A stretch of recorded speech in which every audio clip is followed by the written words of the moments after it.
Welcome to the deep dive. Today we are focusing on what might just be, well, honestly, it's kind of the ultimate life hack for actually getting what you want. Yeah, and it's rooted entirely in the art of clear expression. Right, so our source material today is this really fascinating piece. It's titled Advanced Cultivation, Expressing Yourself Clearly, and it's by Vu Feng. It's a great text. And I think the mission for this conversation is really to just cut through the fluff, like all that personal development fluff, and figure out why our goals so often just stall out. Totally. We're going to look at how getting hyper-specific, and I mean ruthlessly specific, is the actual key to what the author calls advanced cultivation. Right, because the core premise we're dissecting today challenges a very, very common instinct. I mean, we usually think our goals fail because of, external obstacles. Sure, like bad timing or lack of money or whatever. Exactly. But this material forces us to look at the exact words we use when we form a desire. Well, think about how you use like a navigation app on your phone. You get in your car, you open the app, and you type in absolute coordinates. Right. Swiss, Okay. yeah, like 123 Main Street, city zip code. You would never just type somewhere fun. Oh, definitely not. Or like a place where I won't be stressed out. If you tried that, the GPS would just sit there buffering, or, I don't know, it would route you to a random carnival 3 states over. Yeah, the technology is completely paralyzed without precise input. I mean, the system has all the maps in the world, right? It has the processing power to get you there. Right. But it absolutely requires an exact destination to calculate the route. And yet, if you look at how we navigate our actual lives, Yeah. whether you are prepping for a major career pivot or trying to learn a complex new skill or even just searching for some peace of mind, we throw that demand for precision completely out the window. We really do. We just sort of stare up at the ceiling and ask for something good to happen. And then when we end up feeling lost or stagnant, we get frustrated. We blame the universe or the system or whatever. It's a striking contradiction. We expect reality to deliver this perfectly tailored outcome based on the most ambiguous input imaginable. Yeah. And the material frames this around an interaction with the greatest creator or, the non-material universe. Yeah. And the message coming back from this non-material world is shockingly straightforward. Which is what? Basically, your desires remain unfulfilled because you just haven't bothered to express them clearly. Okay, let's unpack this, because when you first hear, just be clear, it sounds almost, I don't know, too simple. It does sound simple. But the concept goes much deeper into the actual mechanics of how desires materialize. The idea is that the non-material universe literally cannot assist us because our hearts are a moving target, Yeah, we change our minds constantly. sometimes several times a day. Let's look at the physics of a responsive system, right? If the universe, or even just any complex system like a massive corporate hierarchy, operates by responding to demand, it needs a static target to build momentum. Okay, what do you mean by static target? Well, if you wake up on Monday wanting to be an entrepreneur and then decide by Wednesday you want the security of a corporate job, Right, yeah. and by Friday you just want to move to the woods, any structural support that started forming to help you on Monday is immediately dismantled by Wednesday. Oh, wow. So you are basically canceling your own orders before the kitchen even starts cooking. Precisely. The examples used to illustrate this in the text are just painfully relatable, like people scream into the void, I want to be rich. A classic one. But if you think about it, what does that actually mean? Is it material wealth? Is it spiritual richness? What is the exact, like, mathematical standard of rich for you? Right, because rich is a relative state. It's not a destination. I mean, to someone making minimum wage, $50,000 is rich. Yeah, absolutely. But to a billionaire, $1 million is a rounding error. If you don't define the parameters, the mechanism of cause and effect just has nothing to lock onto. And crucially, the material pushes back on the idea that this friction is due to, like, cosmic negligence or the universe being unfair. Exactly. It is purely a failure of expression. Even people who think they are playing the spiritual game at a really high level fall into this trap. Someone might say, I want to go to heaven.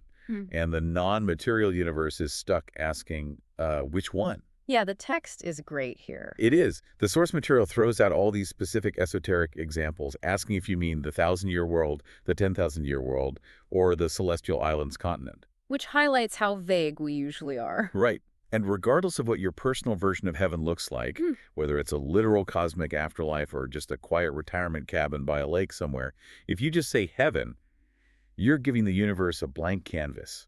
and then getting mad when nothing is painted on it. A concept like heaven is so often treated as an absolute, but it's highly subjective. It requires definition. The universe requires a clear image. And without a clear image, the necessary support just cannot materialize. It's like saying, I want joy and freedom. Right. Like, what is the actual shape of that joy? Does joy mean eating a chocolate chip cookie right now? Or does it mean buying a new outfit? Exactly. Does freedom mean building a villa abroad? Or just, I don't know, having a free afternoon to visit a friend? Those words, joy and freedom, they're just conceptual vessels. They are completely empty until you pour specific actions or conditions into them. There's an analogy here in the text about ordering a drink that really drives this home for me. If you walk up to a counter and say, I want a drink. The person behind the counter is immediately stuck. Yes. Yeah. Do you want coffee, tea, cola, orange juice? Unless you explicitly say any drink will do, you are basically setting a trap for disappointment. Take that restaurant analogy a step further. You aren't just frustrating the waiter, you are breaking the entire transaction. Yeah, that's a good way to put it. The kitchen has all the ingredients, the staff is totally ready to work, but your refusal to commit to a specific item halts the whole operation. Okay, but I have to push back a little here, though. Sure. Think about human nature. Isn't it completely normal to not know exactly what we want? Of course. Especially for you listening to this right now, when you're exploring a new field or maybe a new relationship. Isn't figuring out what you want fundamentally part of the process? It is, and that is the tension at the heart of this concept. Exploration is natural. But the distinction being made here is between intentional exploration and indecision masquerading as exploration. Well, that's interesting. Indecision masquerading as exploration. Right. The non-material universe requires structural design. If you say, I want to build a comfortable house, but you provide zero blueprints. The builders can't pour the foundation. Exactly. They can't build a house out of the adjective comfortable. Yeah. But if you are exploring, your clear expression might be, I want to try 3 different introductory courses this month to eliminate what I don't like. That is a precise command. Just wandering around hoping an outcome drops into your lap, though. That is where the system breaks down. So without those blueprints, we are essentially just shouting into a void of our own making. And this vagueness doesn't just stall out our material goals like buying a house or getting a promotion. No, it goes much further. It completely sabotages personal and spiritual growth. People use these grand, sweeping phrases like, I want to elevate my spirituality. That phrase is a prime example of an empty command. It sounds important, it sounds deep, but it lacks actionable coordinates. It's the equivalent of a farmer standing in an empty dirt field and declaring, I want to grow vegetables. Yes, you can't just plant the concept of a vegetable into the dirt. You have to pick carrots or cabbage or tomatoes. You have to buy specific seeds. And that brings us to the true cost of this vagueness. It leads to a state of perpetual wandering. The source material uses this series of striking limitations to illustrate choice. I love these analogies. They're so vivid. It points out that if there are 1,000 beds in a warehouse, you can still only sleep in one. If there are 100 boats on a riverbank, you can only take one to cross the water. And if there are hundreds of planes idling on the tarmac, you can only board one flight. You cannot fly to London, Tokyo, and New York simultaneously. Right. So these metaphors highlight the inescapable reality of physical and temporal limits. We observe how people behave in these pursuit-driven communities. They spend years just admiring one boat's craftsmanship. Yeah, and then they wander down the shoreline to analyze another boat's sail. They test the mattress on one bed, then hop over to the next one. Constantly browsing. So what does this all mean for us today? This sounds like the ultimate ancient description of choice paralysis. It is spiritual doom scrolling. Spiritual doom scrolling, yeah, that's a perfect modern translation. You are infinitely scrolling through possible paths without ever taking a single step down one. But here's where it gets tricky for me. If you commit to just one boat, does that mean you have to actively ignore the beauty of the other 99? It isn't about ignoring their beauty, it's about acknowledging the actual function of a boat. A boat is meant to cross the river. You can appreciate the 99 other boats, but you still have to choose one if you want to reach the other side. That makes sense. The core value being communicated here is that a path is only valuable when it is traveled. Wandering back and forth, admiring everything but committing to nothing, squanders the only non-renewable resource we have. Time. Critics who just stand on the shore pointing fingers and evaluating all the vessels, they are not true practitioners. Oof. That is a tough reality to face. Mm. We are so conditioned to believe that keeping our options open makes us adaptable, well-rounded. Yeah, flexibility is praised. But this perspective argues that keeping your options open just keeps you stranded on the shore. It forces a really uncomfortable question. Is advanced growth really this simple? Is it literally just about expressing yourself clearly? The mechanism is simple, the psychology is incredibly difficult. Why do you say that? Because why do we resist expressing ourselves clearly?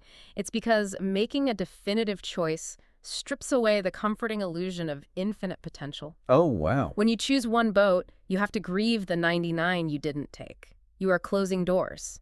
Most people prefer the safety of standing on the shore, dreaming about all the places they could sail, rather than taking the risk of actually navigating one specific river. But the reward for that clarity is that you actually get to cross. Exactly. So we hold on to vagueness as a shield. Like if I never define what success looks like, I can never technically fail. Precisely. Vagueness is a defense mechanism. And this defense mechanism is most visible and, honestly, most heavily satirized in our source material, in the way people communicate complex ideas. Oh, this part is amazing. Because people are terrified of being specific, they try to sound profound by using just an avalanche of jargon. Yes. The jargon trap. If clear expression is the ultimate goal of advanced cultivation, why do so many thinkers, writers, and self-proclaimed experts sound so incredibly complicated? Because they fall into a trap of illusion. The material provides a brilliant critique of pseudo-profound language. It actually offers these intentionally exaggerated paragraphs designed to mock this exact behavior. I really have to read some of the specific phrases from this satire, because it sounds exactly like a dozen thought leadership posts I've seen online this week. Please do. Okay, imagine someone seriously talking about Bach's melody in quantum mechanics having an electrolytic nature. It perfectly captures that specific brand of intellectual posturing. You just throw a revered artistic figure, a dense scientific discipline, and a random chemical property into a blender. Right. And then you just hope people are too intimidated to ask what it means. Seriously. Or how about this visual? Antenna's polarization angles beautifully rotating between an elephant's toes. My mind can't even process that. That's pure word salad. And then there's the philosophical claim that love is the holistic projection of sexuality aligned with the natural law of the Tao. So deep. So deep. Or the absolute peak of this, claiming that a tiger devouring a fawn reflects self-nature's ultimate conquest within the realm of love. Yikes. The satire is sharp, but let's dissect the underlying mechanism there. Why do professionals and academics build these towering walls of vocabulary? To sound smart? Yes, but it is often to mask the fact that they haven't actually figured out what they want to say. They haven't done the agonizing work of defining their coordinates. They are trying to make the phrase, "I want to grow vegetables," sound like a profound revelation about the cosmos. Here's where it gets really interesting to me. Reading this flowery, complicated articles feels like doing work, but it's empty. It doesn't expand our understanding at all. It just confuses our thinking and traps us in a maze of what the author calls word games. Absolutely. There seems to be an inverse relationship between how many complicated words someone uses and how much they actually understand the foundation of their subject. True depth does not require convoluted word salads about Einstein's mass-energy equation manifesting in mushroom clouds. Expressing oneself clearly doesn't require pretense. It requires understanding your own internal landscape. Right. When someone truly understands their objective, their expression naturally becomes remarkably simple and direct. But let's ground this for you, the listener, because you are constantly bombarded with information, reports, deep dives, articles. How can you actually tell the difference between information that is genuinely complex because the subject matter demands it and someone who's just playing these empty word games to hide their lack of blueprints? That's a vital question. A reliable test is to look for the function of the language. The function. Yeah. Genuinely complex information aims to clarify. It might rely on specialized terms, sure, but those terms act as precise coordinates. They point to a specific, measurable reality. Pseudo-profound jargon aims to obscure. It uses terms to sound authoritative without defining anything. If you read a paragraph about the maximization of self-lying and egolessness, or the extraordinary lying within the awareness of the ordinary. Which sounds very nice. It does. But if you cannot immediately translate that into a practical action or a clear mental image, you are caught in a word game. Time and energy shouldn't be wasted trying to decode expressions that deliberately avoid clarity. That is incredibly validating. You don't have to pretend to understand the chaos butterfly effect if the person using the phrase can't explain how it helps you cross the river. Exactly. And tying this back to our everyday lives, most friction and struggle between people arises precisely from this lack of clarity. We wrap our desires in vague language, expecting others or the universe to just, decode them. No, man, think about a relationship where someone says, I just want you to be more supportive. Such a common phrase. Emotionally, that is completely valid. But structurally, it's the equivalent of saying, I want to go to heaven. It lacks an actionable blueprint. Right, because what does supportive mean in that exact moment? Yeah. Does it mean taking over the household chores for the weekend?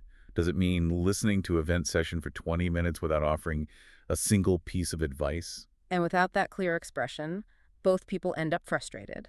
One feels like they are failing a test they didn't get the study guide for, and the other feels like the universe is just ignoring their needs. It's so true. The power to materialize your desires relies entirely on your ability to define them with absolute precision.